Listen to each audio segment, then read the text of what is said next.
Welcome. Today we're going to be discussing the mysteries of the afterlife and how it relates to our ascension process. So, the mysteries of the afterlife. Many people believe that the afterlife is just a fairy tale or a mechanism of comfort. Throughout the ages, esoteric orders have carefully documented the accounts of NDEs as well as clairvoyant encounters from those whom can see and pierce into these higher dimensions while still embodied and have verified an afterlife.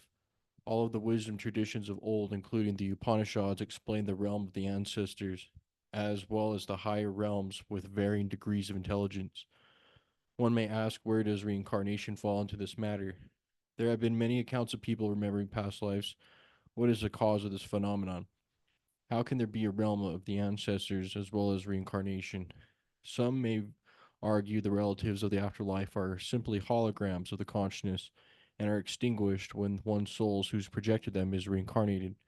According to countless seers, such as author of Illuminated Brahmanism, ancient Christian theologians, C.C. Zane, a Hermetic seer and writer, Thomas H. Burgoyne, as well as the seer Swedenborg, as well as ancient Masonic beliefs, and countless NDEs, as well as clairvoyant encounters and experiences, and comparing experiences for thousands of years, seers and researchers have concluded the soul's continuation after death.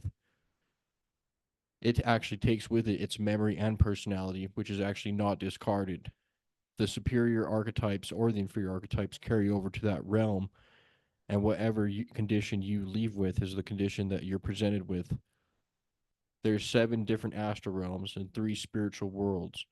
This has been shown in different spiritual texts, mainly in the Upanishads. Some features are discarded: the physical body and the energetic body, and survival aspects of the personality, as well as certain social contributions to the persona are left behind, and the soul is molded to the form it had on earth, but more perfected and mutable, no longer fixed. The realms that one ascends to depends on the merit of the heart. In this life, we live a certain amount of years, have a certain amount of dreams, aspirations, preferences, and aversions. This all molds and shapes our soul. Jesus says, with patience ye shall possess your souls. This means that we are in the process of creating a soul, implying that before incarnation, we were just individual essences from the virgin spirits of heaven. The afterlife is separated into a few different realms. We have the physical realm, which is just the negative polarity of matter, of spirit, correction, the negative polarity of spirit. Then we have the realm of dreams, and then beyond the spirit world or the celestial realms. The astral realm below the celestial is separated into 7 or sometimes 9 different layers, each with its own particular environment and plane of inertia. What happens to people who died before you? The Upanishads state they dwell in the spiritual sky. Earthbound souls who fiend after material sense gratification or who have hang-ups, obsessions, or certain attachments to physical realm become earthbound demoniacs who vicariously live through others and try to get embodied physical humans to commit crimes and do things so they can vicariously live through them. The information can be found in the book Illuminated Brahmanism, which thoroughly explains that reincarnation was a misrepresentation of facts and that the soul is qualified for the astral and spiritual dimensions after only one physical molding of a human life, of being a human. Now, within this human plane, if you reach a certain level of consciousness, then you actually become a human being.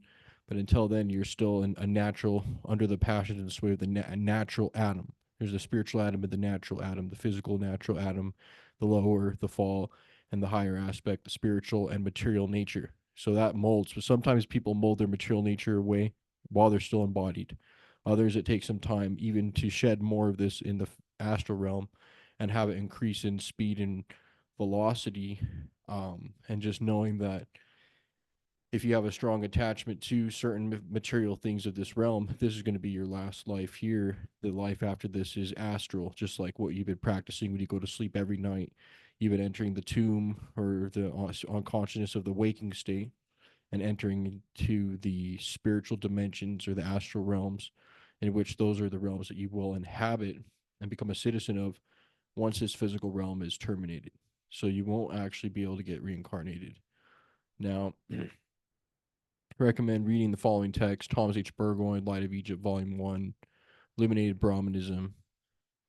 These books can be found for free on Google, as well as Swedenborg and the Upanishads as well. And then you'll understand that there have been some attempts to negate certain spiritual facts that come from the Hindu, Eastern, and Western world. It doesn't matter what you say. This is illuminated Brahmanism was an ancient Indian sage, a Brahmin.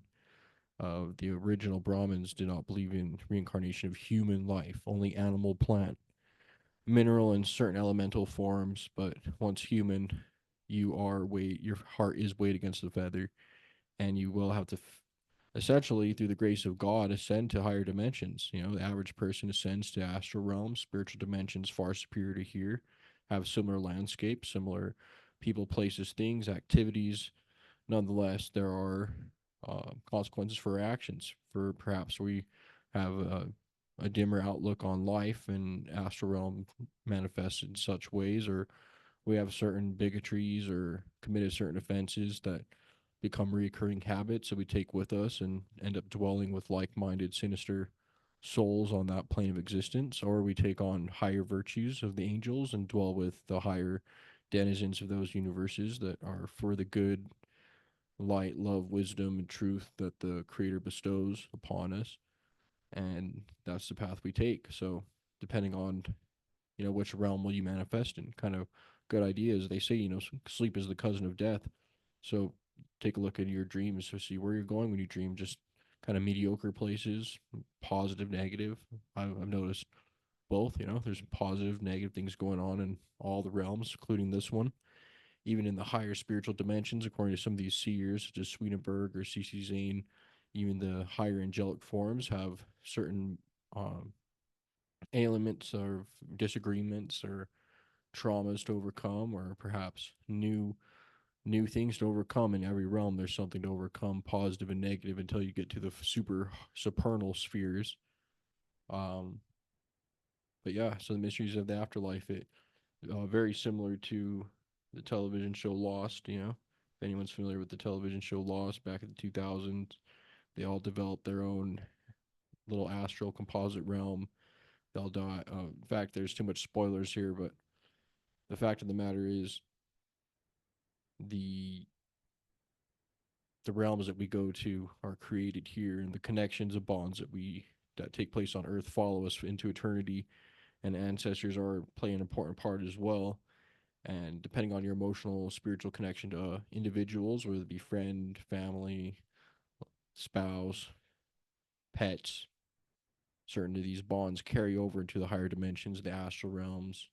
Still, positive, negative things take place here. So in the astral realm, people don't know what's going on much more than you do, other than the fact at least they've gotten over the fact that they know that they're an immortal, energetic soul taking on a new form, and they do remember their past life on Earth, and that was the true past life regression, or remembering your past life, because now you're on the next plane of existence. Maybe you took a little bit of time to gain cognizance of it. Once you gain cognizance and you remember your past life on Earth that you had before you died, then you'll be like a whoa moment, because that'll be coming your resurrected thought, your first thought being resurrected, remembering your past life on Earth, and perhaps even meeting a relative or your spouse or important people that are either you're trying to communicate with or wait from on the Earth plane, or people that are dwelling in the spirit realm from your previous existence, coming down the ladder. And you come down Jacob's ladder in the vortex, you come out of it same way you came down, but up and down.